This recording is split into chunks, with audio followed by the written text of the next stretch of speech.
Good afternoon there, my Facebook friends. This is Dana Stevens again coming to you from Chicago. I want to share with you my thoughts concerning the election. But prior to getting into that, I want to lay the foundation from my first video concerning my thoughts on the killings of our black men. And what I laid there was, we as whites brought you as blacks to America for one purpose and one reason only, and that is to be a slave. And all of our systems were devised as ways to keep you oppressed under our control. But as you know, we have not been able to fully do that.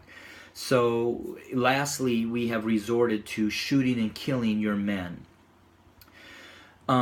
Now from there, I want to go into Genesis chapter 15, starting at verse 12 and ending on verse 14.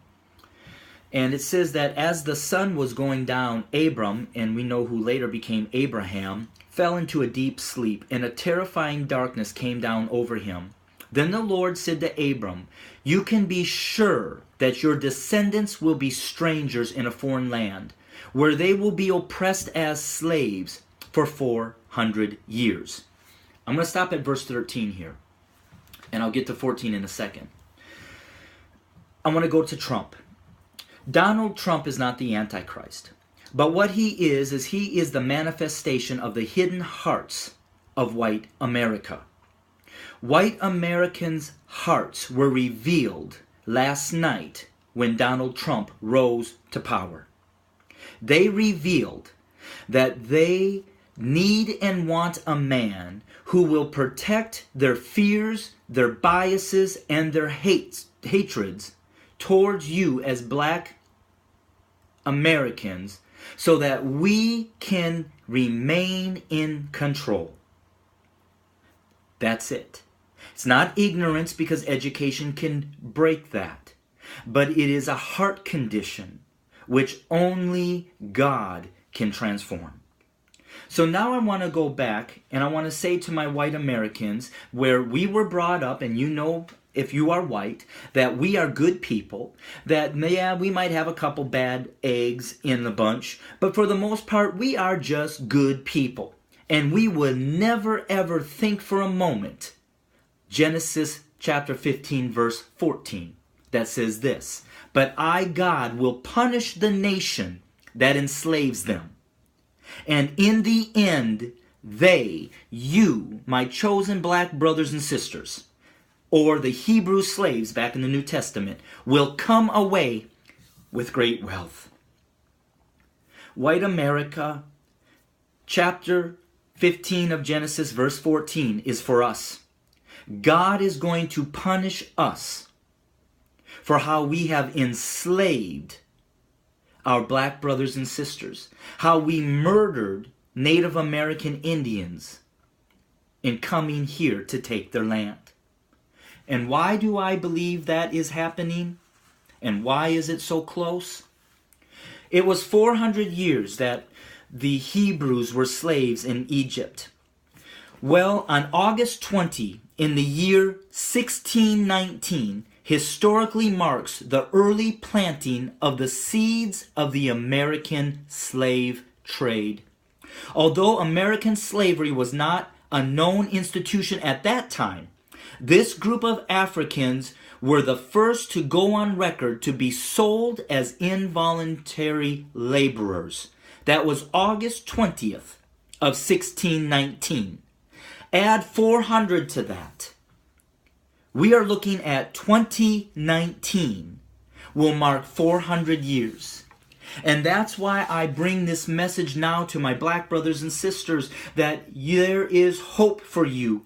Your oppressiveness and you being under the control and the hands of white America is coming to an end, because your 400 years will be up in 2019.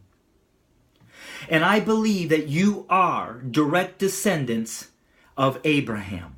You are God's chosen people. And I understand that you're frustrated right now because President Obama came in office and it seems like things have only gotten more and more rough for you. But now I want to bring you into Exodus chapter 5. And I want to remind you that when Moses and Aaron went and spoke to Pharaoh and commanded and demanded him to let his people go, how did Pharaoh respond? Well, this is how he responded. In Exodus chapter 5, verse 6, it says, "That same day Pharaoh sent this order to the Egyptian slave drivers and the Israelite foremen. Do not supply any more straw for making bricks. Make the people, make the slaves get it themselves, but still require them to make the same number of bricks as before. Don't reduce the quota. They are lazy. That's why they are crying out, 'Let us go and offer sacrifices to our God.' But load them down with more work. Make them sweat. That will teach them to listen to lies." President Obama was in office asking the government or Pharaoh to let you go. But they rejected him. They did to him what the Pharaoh did to Moses. And because of that, they've turned up the heat. That's why the racism that we see now isn't new. It's just forming because you, as God's people, are starting to say, "Let us go." And we, as white men, are refusing to do so. Therefore, we must put into power a man that will protect us so we can remain in control. But however, if you continue to read in Exodus chapter 5 and then go into Exodus chapter 6, then the Lord told Moses, "Now you will see that I will do to Pharaoh. When he feels the force of my strong hand, he will let my people go. In fact, he will force them to leave his land. Therefore, now I say this to you, my black brothers and sisters. Therefore, God said, say to the people of Israel, I am the Lord. I will free you from your oppression, and I will rescue you from your slavery in Egypt, your slavery here in America. I will redeem you with a powerful arm and great acts of judgment. I will claim you as my own people, and I will be your God. Then you will know that I am the Lord your God, who has freed you from your oppression in Egypt, from your oppression in America.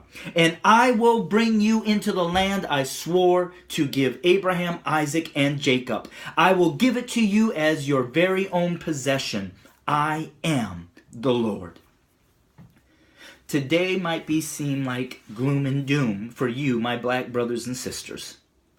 But greater than the Pharaoh is a God that has chosen you as his people, as direct descendants from Abraham. Your 400 years is coming to an end. Your oppression is coming to an end. Your freedom is on the brink. So what do?